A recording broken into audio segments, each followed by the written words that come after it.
একদিন এক রাজা তার 3 মন্ত্রীকে রাজসভায় ডাকলেন এবং তাদের হাতে 3টি বস্তা ধরিয়ে দিলেন এবং বললেন, তোমরা বনে যে এগুলো ভর্তি করে নিয়ে আসবে।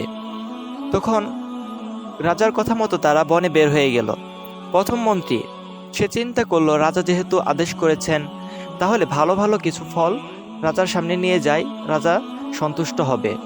তো সে ভেবে সে বনের যত ভালো ভালো সুন্দর ফলগুলো ছিল সেগুলো দেখে দেখে বস্তার মধ্যে ভরে ফেলেছে। দ্বিতীয় মন্ত্রী সে ভাবলো, রাজা বলেছে ব্যাগ ভরে নিয়ে যাওয়ার জন্য।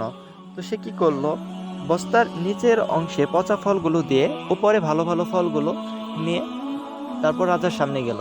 তৃতীয় মন্ত্রী সে আরেকটু চালাকি করে ভাবলো যে রাজা তো এগুলো খুলে দেখার সময়ই নেই, আর আরো 2জন তো নিয়ে যাচ্ছে, ওদেরটা দেখতে দেখতে তারটা দেখার সময় পাবে না। সে ভেবে সে মন্ত্রী কি করলো, যত আবর্জনা ময়লা পাতা এগুলো দিয়ে সে ব্যাগ ভর্তি করে নিয়ে গেল।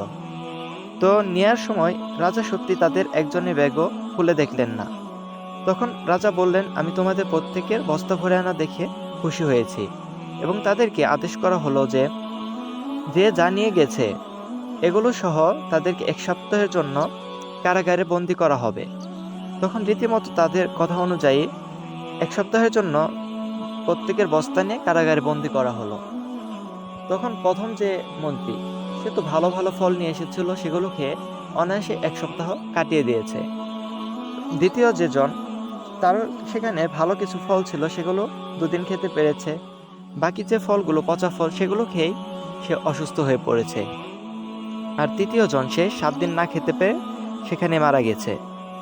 তো এর মূল বিষয়টি হচ্ছে, আমরা অনেকেই পরিশ্রম করে অনেক সময় তার ফলাফলটা দৃশ্যমান দেখি না, বা অনেক সময় এরকম হয় যে আমরা একজনে অনেক পরিশ্রম করলাম কিন্তু একজনে কিছুই পরিশ্রম করলো না, কিন্তু সেও সমান ক্রেডিট পেয়ে যাচ্ছে বা সেও সমান সুবিধা ভোগ করছে।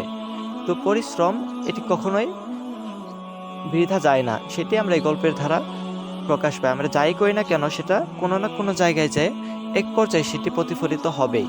তো সেটি আমাদের জীবনে কাজে আসবেই। তাই পরিশ্রম করে যেতে হবে এবং সর্বদাই আমাদের ভালো কাজ করে যেতে হবে।